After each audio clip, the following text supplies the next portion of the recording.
Ya, şu anda iyidir, iyidir. Bak mesela şu andaki bu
Şimdi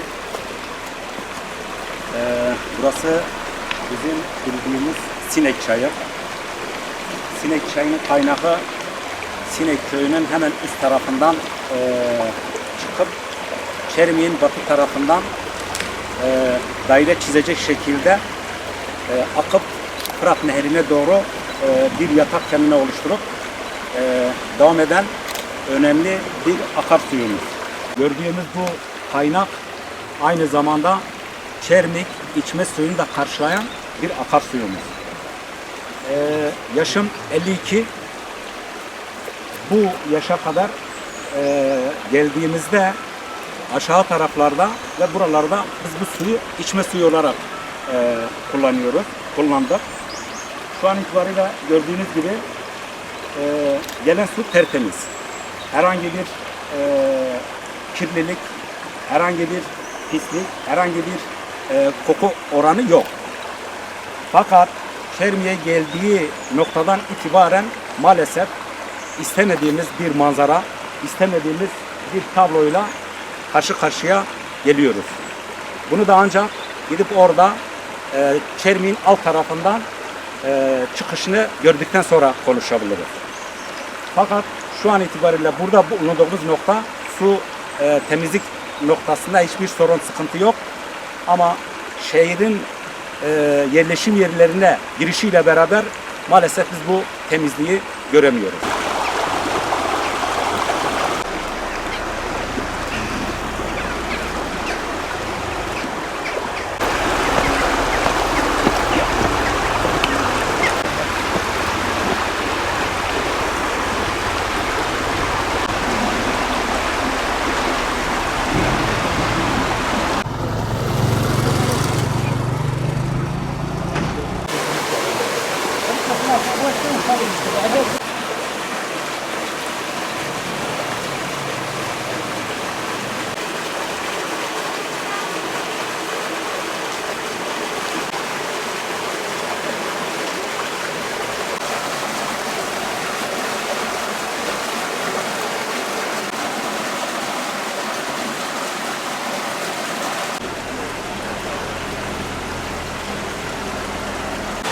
derdimiz, şeyimiz değil.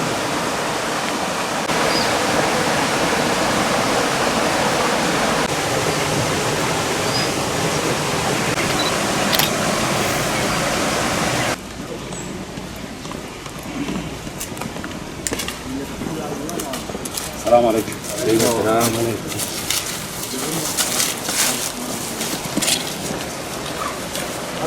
Ama Cenab-ı Allah'ın vermiş olduğu bir nimet, ama bu nimetin kıymetini bilmediğimiz zaman bu nimet elimizden uçar gider.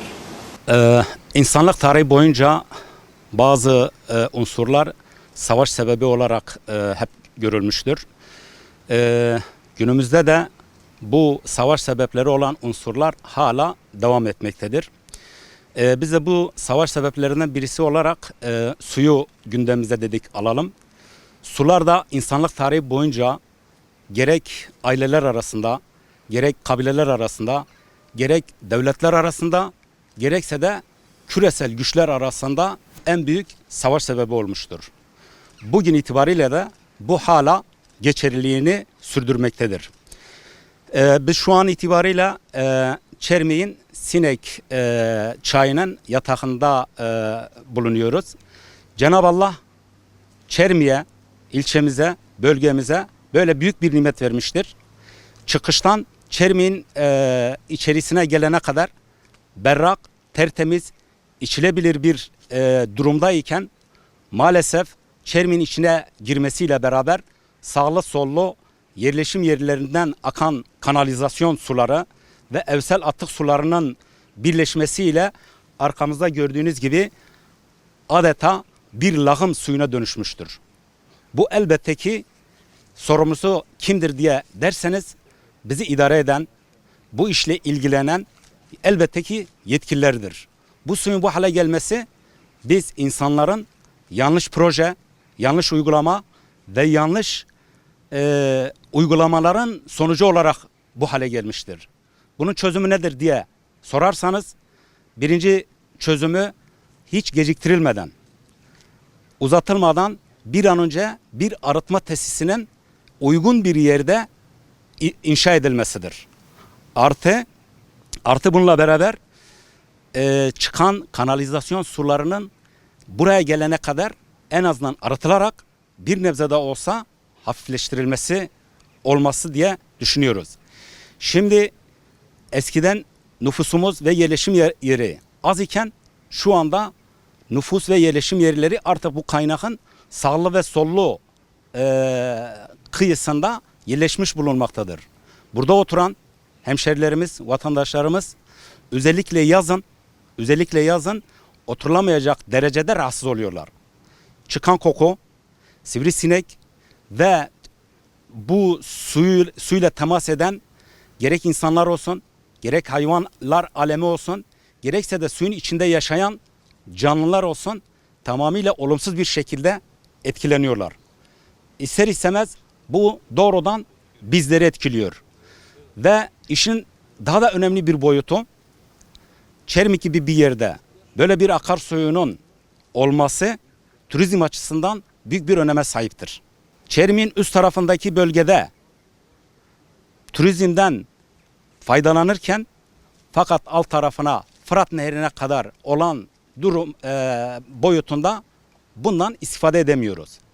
Dolayısıyla Hüdapar Çermik İlçe Teşkilatı olarak yetkililerden talebimiz şudur.